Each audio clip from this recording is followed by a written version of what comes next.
എനിക്ക് ചില സമയത്തൊക്കെ ഫീൽ ചെയ്യാറുണ്ട് ഇത് കേരളത്തിൽ നിന്ന് നമ്മൾ തമിഴ്നാട്ടിലേക്ക് പോകുമ്പോഴുള്ള ആ ഒരു റൂട്ട് പോലെ തോന്നുന്നുണ്ട്. കാര്യം ഏകദേശം കറക്റ്റ് കേരളം പോലെ തന്നെ ഇതിപ്പോ ലാവോസിലേക്കാട്ടോ പോകുന്നത്. ഏകദേശം ഇതിന്റെ നോർത്ത് സൈഡിൽ എത്തിക്ക്, അതായത് തായ്ലൻഡിന്റെ ഏകദേശം ഒരു നോർത്ത് സൈഡ് എത്തിക്ക്. പക്ഷെ ഇത് ലാവോസ് എന്ന രാജ്യത്തേക്ക് കയറൂല കേട്ടോ, അതിന്റെ തൊട്ട് മുമ്പ് വരെ എത്തും. അപ്പോൾ ലാവോസ് എന്ന് പക്ഷേ ഡയറക്റ്റ് ചൈനയിലേക്ക് ട്രെയിൻ ഉണ്ട്. ട്രെയിൻ വഴി തന്നെ നമുക്ക് പോകാൻ പറ്റും. ഏകദേശം ഒരു 8 മണിയൊക്കെ ആവട്ടോ എത്താൻ, കുറച്ച് നേരം പറ്റും.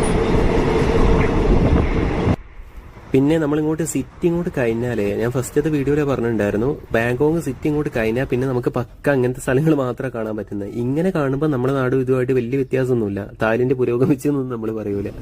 നമുക്ക് അറ്റ്ലീസ്റ്റ് ഇപ്പൊ നമ്മുടെ കോഴിക്കോട് സിറ്റി ഒന്ന് അടിപൊളിയാക്കി എടുത്താൽ തന്നെ ഓക്കെയാണ്. നമുക്ക് വേൾഡ് വൈഡ് ആയിട്ട് നമുക്ക് പറയാൻ പറ്റും നമുക്കൊരു സൂപ്പർ സിറ്റി ഉണ്ട്. ഇത് ഏകദേശം നോങ്കായി എത്തിക്കുകയും തോന്നുന്നു കേട്ടോ. എന്തായാലും നമ്മൾ നോക്കുക.